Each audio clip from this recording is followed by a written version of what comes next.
res je, torej danes bomo govorili o slučajnih procesih. To je tudi en predmet, ki sem ga poučevala kar nekaj let tu na FAMIT-u v Kopru na Univerzi na Primorskem, in sicer v 3. letniku imajo študenti matematike v ekonomiji in financah to za obvezni predmet, študenti matematike pa lahko izberejo ga kot izbirni. No, in danes bomo tudi nekaj nalog, ki jih rešujemo študenti, spoznali na današnjem predavanju. Seveda ne bomo šli v teorijo, se pravi, razlika je ta, da seveda študenti morajo poznati tudi vse ozadje, vse teorijo, mi bomo pa danes vam bomo v bistvu povedala neke recepte, kako se lahko kaj poračuna, in bomo tudi skupaj pogledali te stvari. Okej, kaj sploh so slučajni procesi? Če si recimo zamislimo, da mečemo kovanec in zapisujemo recimo izide. In vsakič, ko vržemo kovanec in pade grb, zapišemo enko, vržemo, ko pade cifra, zapišemo ničlo. Dobimo zaporedje enic in ničel. In temu že rečemo, se pravi, slučajni proces, je odvisen od slučaja in pa imamo zaporedje slučajnih spremenljivk. V tem primeru, ko imamo zaporedje enic in ničel, temu rečemo Bernoullijev proces. Zakaj? Ker imamo zaporedje Bernoullijevih slučajnih spremenljivk. Torej, to so take, ki imajo samo dve možni vrednosti, nič in ena. Ana, se opravičujem, že prosojnice kažeš? Ne, zaenkrat še nisem mislila naprej.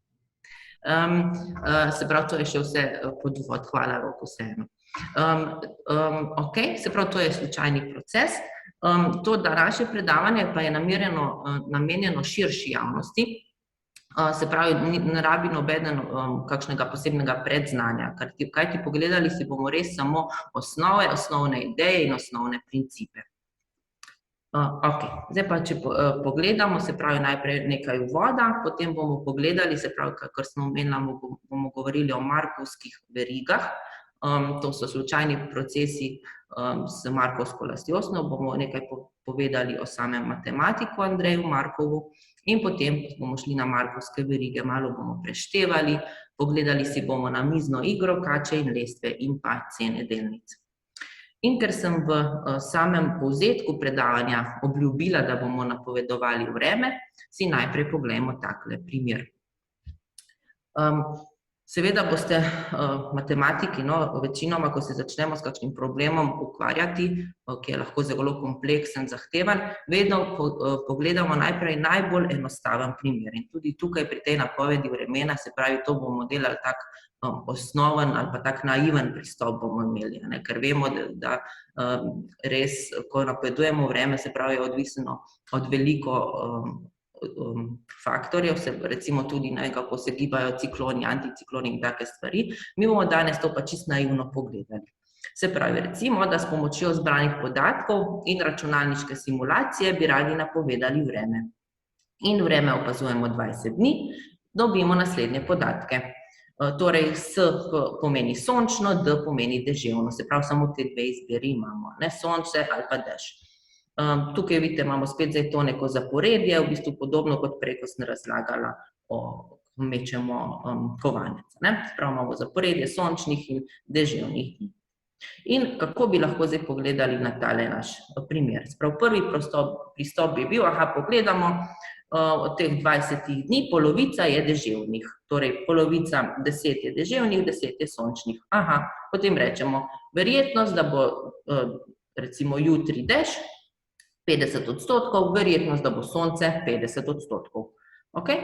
Sprav, in če to pogledamo na ta način, naredimo simulacijo, kar bi v tem primeru pomenilo, ko imamo ravno 50-50, spet lahko v bistvu mečemo kovanec. Vržemo kovanec 20krat, to bi zdaj naša simulacija, in dobimo takole zaporedje sončnih in deževnih dni. In to zdaj malo primerjamo z zgornjim, torej z dejanskim opaženim vremenom, in vidimo, da se malo razlikuje.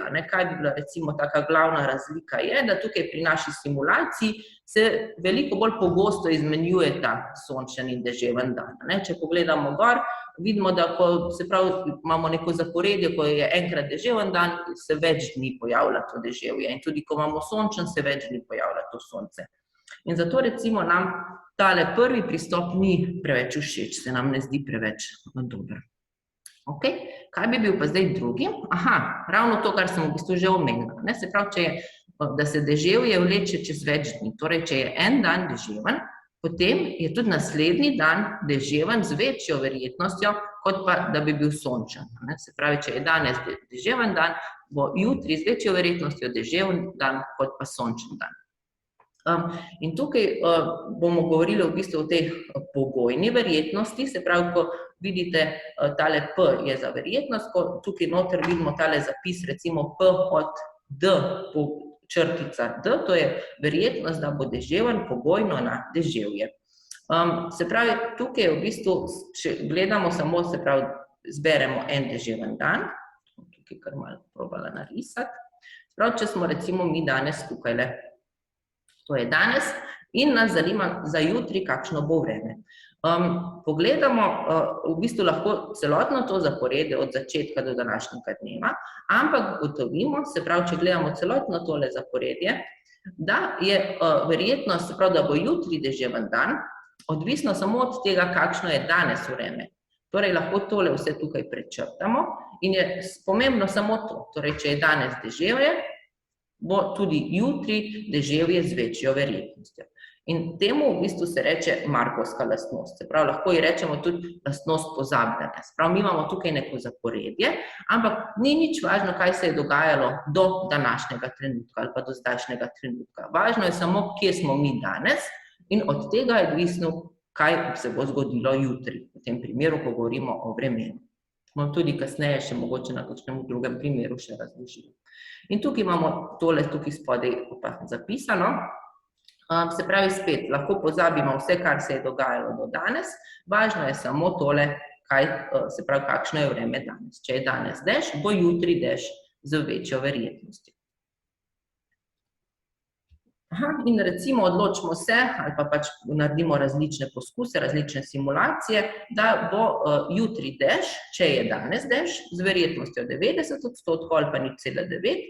Verjetnost, da bo pa jutri sonce, če je danes dež, pa je 10%. Podobno za sončne dneve. Torej, če imamo danes sonce, bo tudi jutri sonce z verjetnostjo 90%. Če pa je danes sonce, pa bo jutri dež z verjetnostjo 10%.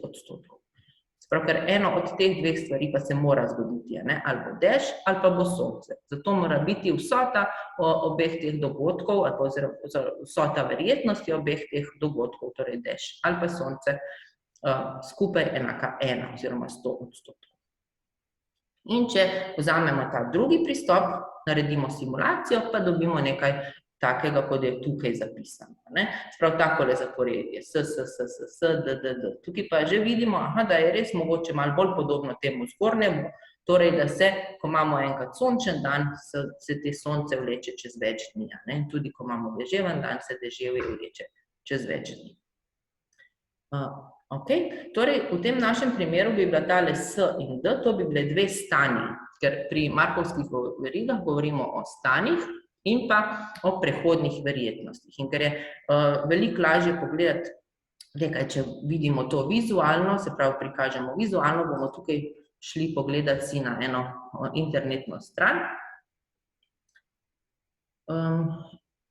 Se pravi, tukaj imamo že eno tako markovsko verigo. Imamo dve stanji sta A in B in skačemo, se pravi, slučajno se premikamo med temi dvemi stanji. Odvisno od tega, se pravi, tukaj gor desno zgoraj, če pa pogledamo, imamo pa zapisane tole 0,5, to so prehodne verjetnosti. Torej, tukaj imamo 0,5, da ostanemo v A-ju, verjetnost pa 0,5, da iz A-ja skočimo v B. Če to zamenjam, se pravi, če naredim tako, da bo to kot je naš primer, mora biti tukaj 0,9 in 0,1. In še tukaj spodaj, samo popravim. Takole. In zdaj vidimo, ko smo enkrat v B-ju, recimo, če to predstavlja dež, je veliko bolj debela tale puščica, da tudi ostanemo v B-ju. Zakaj? Ker to, da bomo ostali v B-ju, se zgodi z verjetnostjo 0,9. To pa, da skočimo iz B-ja v A, pa se zgodi z verjetnostjo 0,1. In kot vidite, kako se premika tale naša markovska veriga, vidite pač, da je res pride do takih zaporedij, se pravi, da večkrat zaokrožimo v B in potem skočimo v A. Se pravi, to imamo zdaj markovsko verigo, imamo dve stanji sta A in B in imamo prehodne verjetnosti. Te prehodne verjetnosti, kakor sem tukaj skoraj rekla, lahko zapišemo v tole matriko. Lahko recimo naredimo tudi matriko 3x3, kar bo pomenilo, da bomo imeli 3 stanja. Pomembno je, dodati moram še eno vrstico.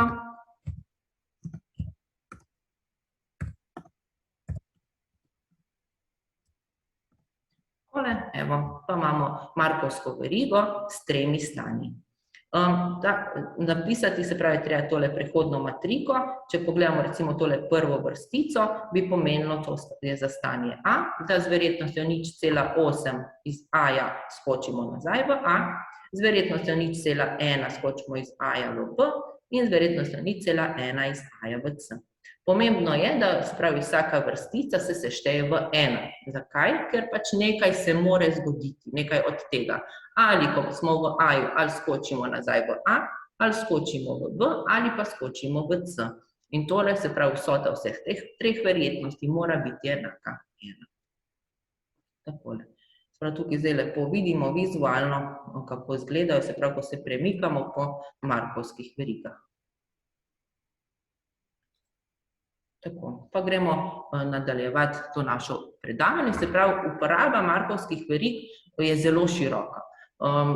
Uporabljajo se veliko v ekonomiji, in tak osnoven primer bomo pogledali tudi mi danes, se pravi, ko je gibanje cene delnice, potem recimo v biologiji, kot je dinamika populacije določene živalske vrste, torej kako se veča število ali pa populacija, ali kako se manjša, lahko se računa tudi, ali bo izumrla oziroma kdaj bo izumrla.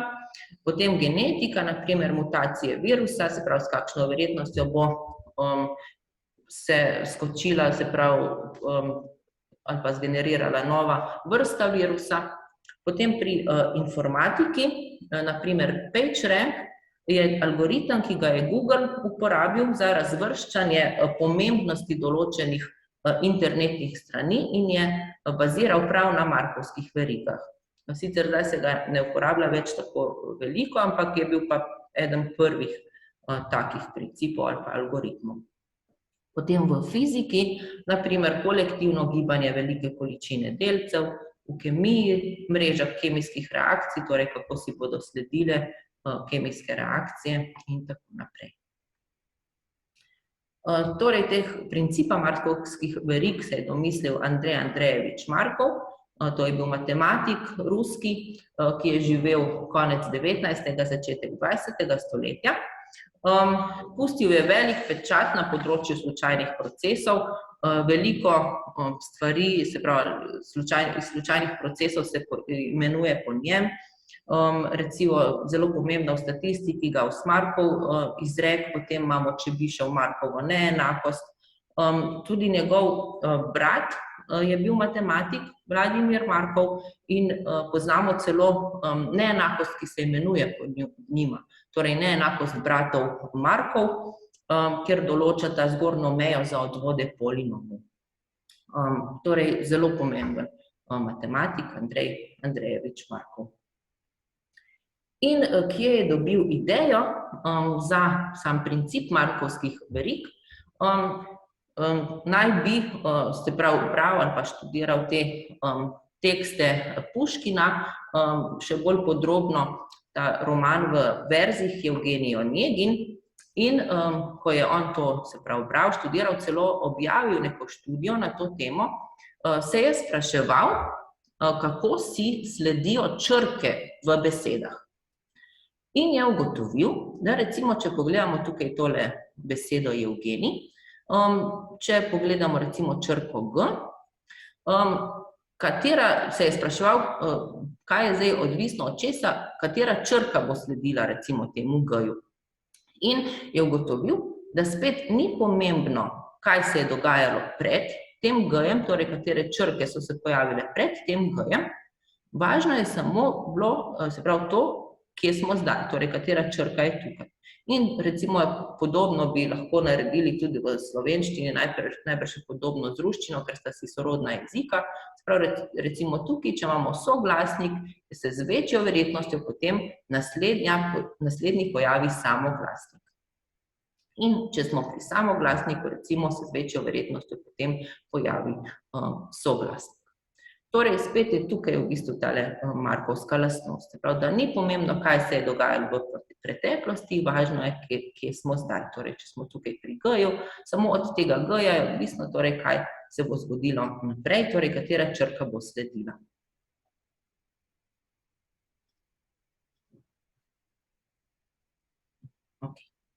Dobro, zdaj pa bomo šli malo preštevati, pa malo računati. Torej, kaj lahko z markovskimi verigami počnemo? Pogledali si bomo najprej en slučajni sprehod, potem metuljčku tukaj, ki je predstavljen. Kaj pomeni tale izraz slučajni sprehod je, da se vedno, ko smo v nekem stanju, premaknemo v drugo stanje. Se pravi, da ne ostanemo v istem stanju, torej da nimamo tistih lupov, ki smo jih prej imeli, torej da iz A-ja skočimo nazaj v A. Se pravi, vedno, recimo, če smo v A-ju, se premaknemo in tukaj je celo tako pravilo, da se premaknemo v sosednje stanje, v eno izmed sosednjih stanj, z enako verjetnostjo za vsa stanja. Torej, kako bomo to pogledali, če smo v A-ju, iz A-ja lahko skočimo v C ali v B. Torej, ker ima A dva soseda, lahko skoči v C z verjetnostjo 1/polovica in v B z verjetnostjo 1/polovica. Ko pa smo v C-ju, pa imamo 4 sosednja stanja. A, B, D in E. Torej, lahko skočimo v vsa ta 4 in v vsako izmed njih z verjetnostjo 1/4. Torej, ker so vse enako verjetne. Tako, se pravi, to je zdaj naša markovska veriga s 5 stanji. Torej, naša stanja so A, B, C, D in E in skačemo spet med temi stanji. No in kaj bi lahko, na primer, izračunali? Ena možnost je, da izračunamo točno določeno pot. Torej, s kakšno verjetnostjo se zgodi točno določena pot. Torej, kolikšna je verjetnost, da potujemo A, C, D, C. Torej, najprej moramo skočiti, torej začnemo v A-ju, skočimo v C. To bomo naredili z verjetnostjo 1/polovica. Potem moramo iz C-ja skočiti v D. To se bo zgodilo z verjetnostjo 1/4. In potem še iz D-ja nazaj v C. To se bo spet zgodilo z verjetnostjo 1/polovica. Kaj naredimo z vsemi temi prehodnimi verjetnostmi? Zmnožimo jih. Zakaj zmnožimo? Ker moramo iti iz A v C in iz C v D in iz D v C. In ko rečemo besedico in, zapišemo krat. Torej, z kakšno verjetnostjo bomo potovali po tej poti? A, C, D, C z verjetnostjo 1/16. Torej, tukaj smo imeli točno določeno pot. Kaj pa, če nas zanima samo to? Se pravi, kakšna je verjetnost, da pridemo v 2 korakih iz A nazaj v A? Torej, da začnemo v A-ju in smo v 2 korakih nazaj v A. Zdaj pa nimamo točno določene poti, ampak moramo razmisliti, koliko je teh vseh možnih poti.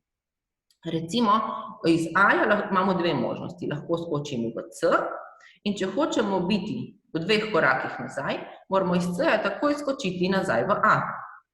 Torej, iz A-ja v C bomo šli z verjetnostjo 1/polovica in iz C-ja nazaj v A z verjetnostjo 1/4. Ampak to ni edina možna pot, da pridemo v 2 korakih iz A nazaj v A. Lahko skočimo tudi v B. Skočimo iz A-ja v B in potem iz B-ja nazaj v A. Torej, imamo 2 možni poti. Tale druga se zgodi z verjetnostjo iz A v B, gremo z verjetnostjo 1/polovica in iz B-ja nazaj v A spet z verjetnostjo 1/polovica. Ker moramo iti iz A v B in iz B v A nazaj, damo krat, ampak, ker imamo pa 2 možnosti, torej lahko skočimo v C, pa gremo iz C-ja v A ali v B in potem iz B nazaj v A, pišemo vmes plus. Torej seštejemo verjetnosti obeh poti. Torej prva pot se zgodi z verjetnostjo 1/8 in druga z verjetnostjo 1/4. Torej vsota obeh je 3/8. Potem bi se lahko seveda tudi naprej spraševali, kako bi lahko iz A-ja nazaj v A prišli v 3 korakih. Kako bi se to lahko zgodilo? Lahko bi šli A, C, B, A. Sprav naredimo tale trikotnik. Lahko bi šli A, je še kakšna druga možnost? Ne, lahko pa naprej pogledamo za 4 korake. Za 4 korake pa je že malo več možnosti. Kam lahko gremo? Lahko gremo AC, CE, EC, CA. Lahko gremo AC, CD, DC, CA. Lahko bi šli tudi AB, BC, CB, BA in še kakšen se mogoče najde. Se pravi, ko imamo večje število korakov na voljo, rata malo bolj, ali postane malo bolj zanimivo. Prav v tem primeru se prav poračunamo za vsako izmed teh poti, s kakšno verjetnostjo se zgodi in seštejemo vse te možnosti. Še zadnje vprašanje tukaj pri tem metuljčku, kolikšna pa je verjetnost, da se veriga po N korakih prvič vrne nazaj v C. Se pravi, če se vrne nazaj v C, to pomeni, da smo začeli v C-ju. Pa razmislimo, se pravi, zdaj pa tale N ni dan, se pravi, splošen N, moramo za splošni primer izračunati. Torej, začnemo v C-ju. Pa dajmo zbrati eno od teh sosednjih oglišč, kam bi torej skočili. Pa recimo, da skočimo v D. In če skočimo v D, zdaj ne smemo takoj nazaj v C. Se pravi, ker imamo tole, da je po N korakih se vrne nazaj v C, ne smem in še to, da se prvič vrne, seveda nazaj v C, torej kaj se mora zgoditi? V prvem koraku lahko skočimo recimo v D. Potem pa iz D-ja imamo pa samo možnost, da gremo v E. In potem iz E-ja spet nazaj v D. In koliko časa moramo tukaj krožiti med tema D-jem in E-jem? Je toliko časa, da porabimo vse te korake, ker samo zadnji korak je pa tisti, da skočimo nazaj v C. In tukaj imamo to zapisano. Torej, če pogledamo tale oklepaj, imamo tale prva 1/4.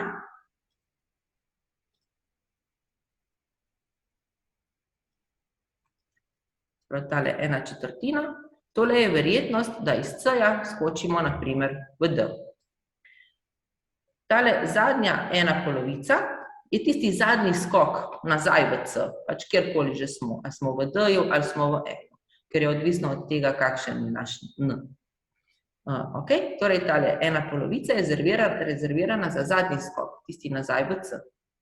Kaj pa tale vmesni člen, torej 1/2 na N-2, to je pa to kroženje med D-jem in E-jem. Se pravi, med D-jem in E-jem skačemo prej kot potem zadnji skok, ko skočimo nazaj v C. V redu, ampak bi smo pogledali zdaj šele možnost, da smo šli v D. Kaj pa recimo, če začnemo, takoj na začetku iz C-ja skočimo v A.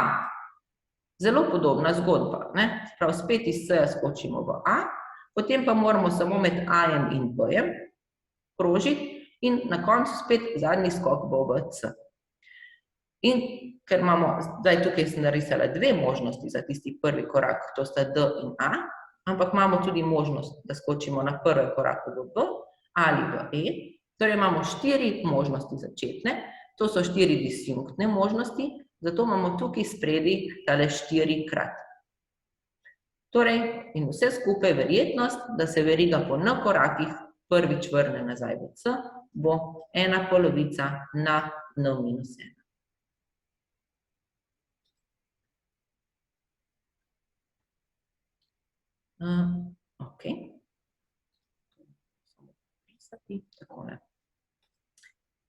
Pa gremo torej lahko naprej. Tukaj smo malo preštevali poti, zdaj se bomo pa še malo igrali na mizne igre.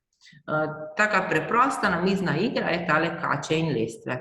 In sicer rabimo tole polje 9 kvadratov in rabimo kovanec. Mečemo kovanec, če pade grb, se premaknemo za eno polje naprej, torej štartamo tukaj na enki, torej če pade grb, se premaknemo za eno polje naprej, to bo pomenilo, da gremo na dvojko, če pa pade cifra, pa skočimo 2 polji naprej, torej iz enke skočimo na trojko. Kaj pa so te kače in lestve tukaj? Če pridemo na spodnji rob lestve, splezamo po lestvi gor. Torej, če skočimo na dvojko, splezamo po lestvi gor in pridemo na polje 7. Če pa pridemo na glavo kače, zdrsimo po kači navzdol. Torej, če pridemo na polje 6, zdrsimo po kači navzdol na polje 1. Ok. In zdaj tole našo namizno igro kače in lestve lahko predstavimo kot markovsko verigo. In sicer tale polja bodo predstavljala naša stanja. Torej imamo 9 stanj. To, kako se premikamo po teh poljih, se pravi pa s kakšnimi verjetnostmi, pa bodo predstavljale prehodne verjetnosti. Sprav, imamo pošten kovanec, kar bo pomenilo, da bo z verjetnostjo 1/2 padel grb in z verjetnostjo 1/2 padla cifra. Torej, če smo tukaj v enki,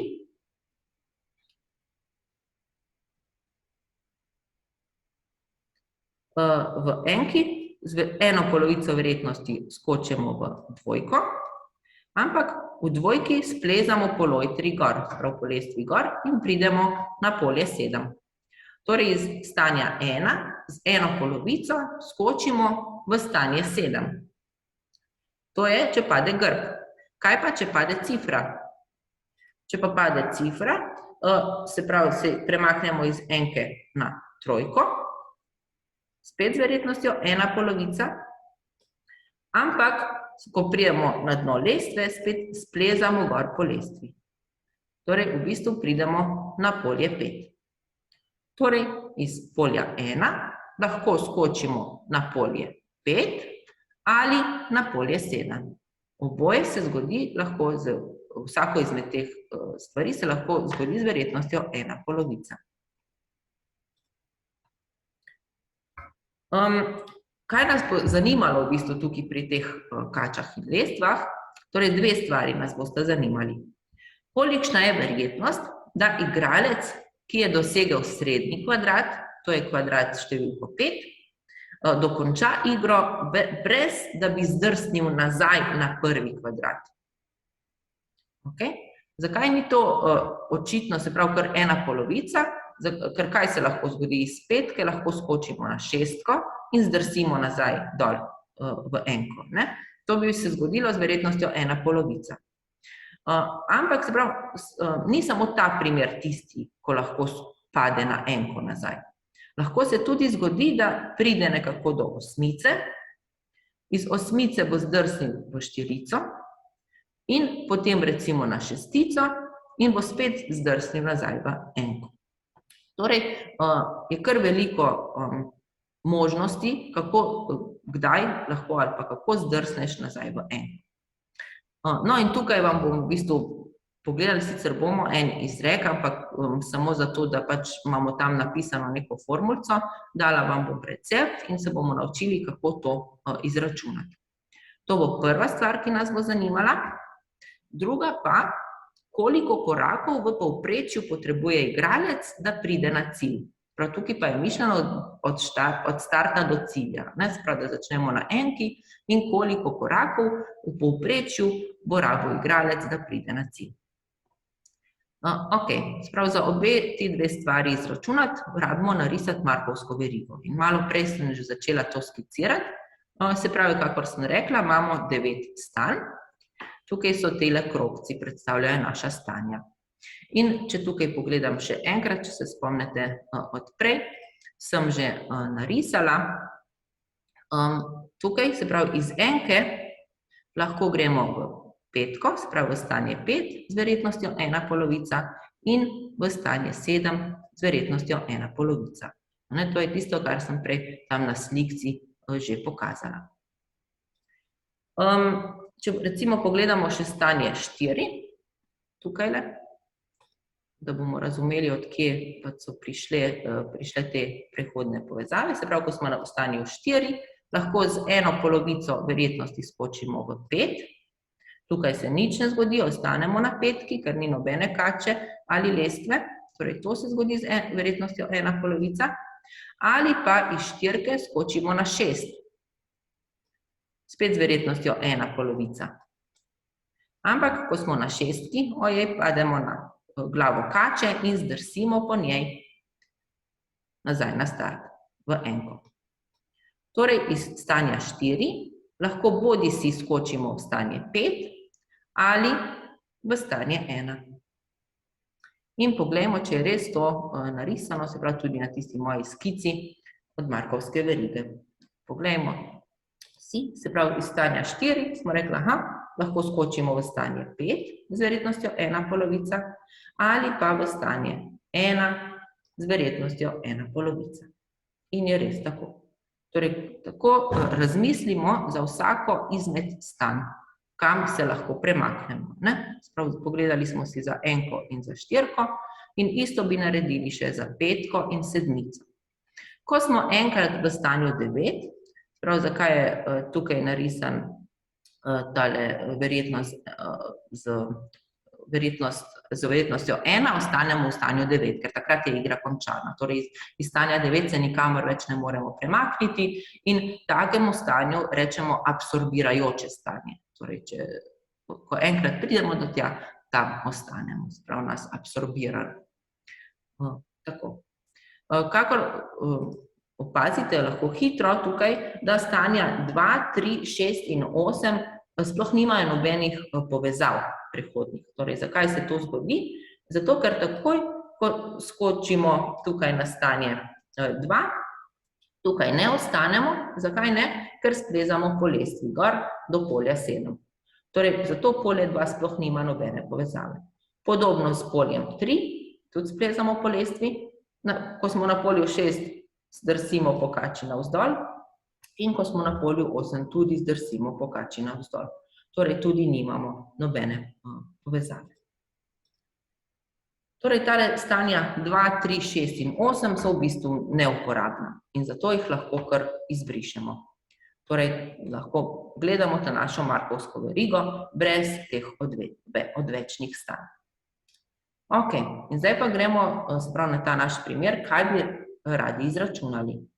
Radi bi izračunali verjetnost, da igralec ne pade v 1, če že pride do sredinskega polja. Kaj je sredinsko polje? 5. Lahko gledamo to, kot da začnemo v 5 in zanima nas verjetnost, da ne pademo v 1. Ampak, ker je tale dogodek težko, ali pa verjetnost tega dogodka težje izračunati, kot tale drug, bomo šli v bistvu za uporabo nasprotnega dogodka. Torej, kaj bo nasprotni dogodek od tega, da igralec ne pade v 1, če začne v 5? Nasprotni dogodek bo, da igralec pade v 1, če začne v 5. Vsota teh obeh dogodkov bo pa 1, zato bo verjetnost prvega dogodka enaka 1 minus verjetnost nasprotnega dogodka. Sprav, kako lahko to preverimo ali pa čisto razmislimo enostavno, se pravi, če mečemo kocko, s kakšno verjetnostjo pade 1? Verjetnostjo 1/6. S kakšno verjetnostjo pa ne pade 1?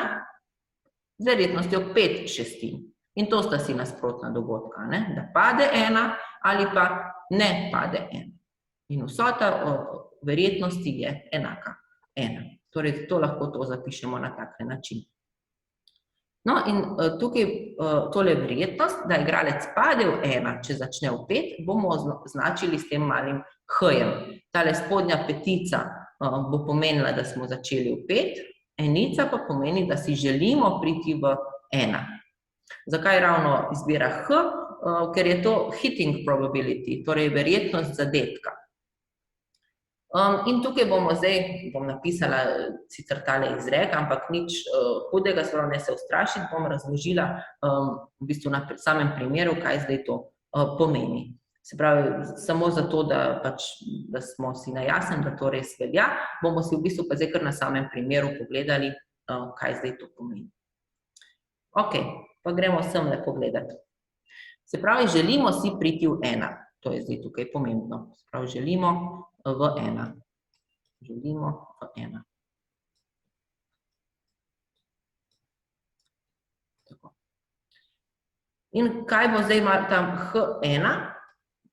1, se pravi H1, 1 je verjetnost, da pridemo v 1, če smo že v 1. Ja, kakšna bo tale verjetnost? Ta verjetnost bo kar 1. Se pravi, za vse tista stanja, kjer smo že tam, kjer bi želeli biti, je tale verjetnost kar 1.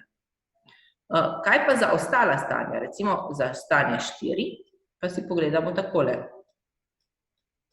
Prav smo v 4 in si želimo v 1. Kam pa lahko gremo iz stanja 4? Ja, iz stanja 4 lahko se premaknemo v 1, z verjetnostjo 1/polovica. In ker smo že potem v stanju 1, ne rabimo nič več pisati. Torej, tukaj bi bilo potem kar krat 1. Ali pa, kam se še lahko premaknemo iz stanja 4? Lahko pa skočimo v petico. In sicer z verjetnostjo 1/polovica. Prav, ali 1/polovica, ampak ko smo enkrat v stanju 5, se tam obnašamo, kot da smo bili na začetku. Ker to je v bistvu tudi to, kar nam Markovska lastnost pove. Se pravi, ko se premaknemo, lahko tam spet gledamo, kot da smo na začetku in spet čakamo, kdaj bomo prišli v 1. Torej, ta prva 1/polovica predstavlja, da iz 4 skočimo v 1, ali, se pravi, to je prva možnost, ali pa iz 4 skočimo v petico.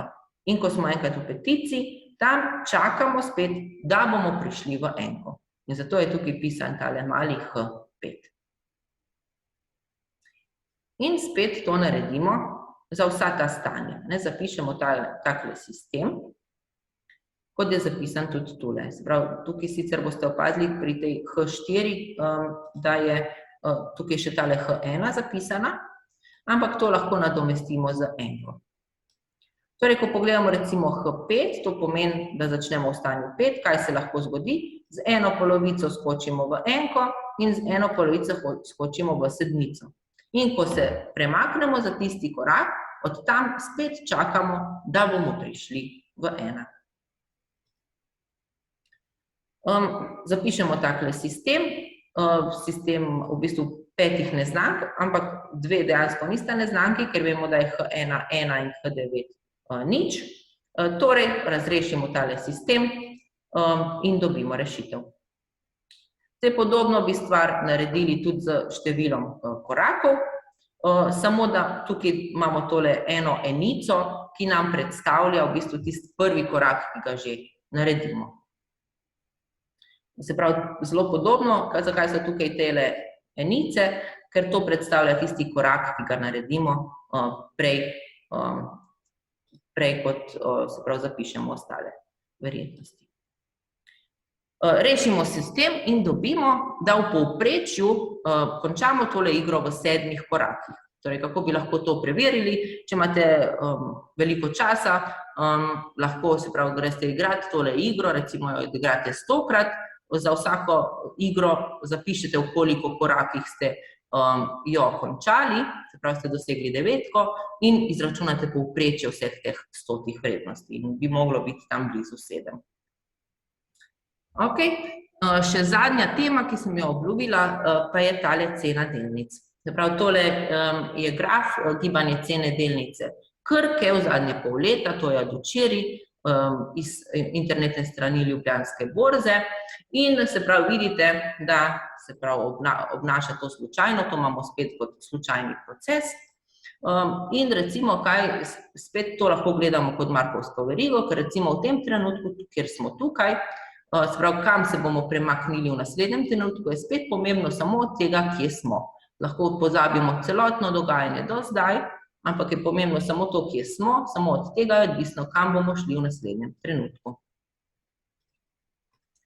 No in ker spet radi poenostavimo zadeve na začetku, bomo to zelo poenostavili, to gibanje cen, na takle način, da bomo gledali to kot slučajni sprehod na množici celih števil. Se pravi, kako to izgleda, se pravi, začnemo v ničli in se z verjetnostjo mali p premaknemo gor in z verjetnostjo mali q premaknemo dol.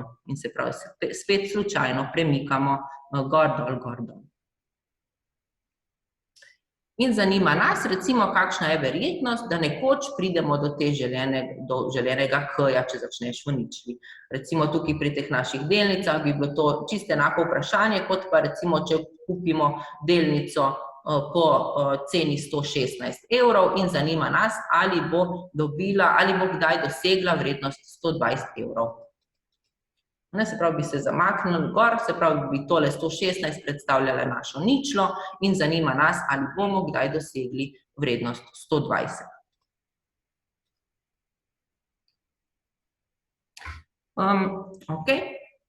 Tole verjetnost, ki nas zanima, bomo označili z pk, ker tale k pa zdaj samo to označuje, da želimo doseči k, začnemo pa v ničli.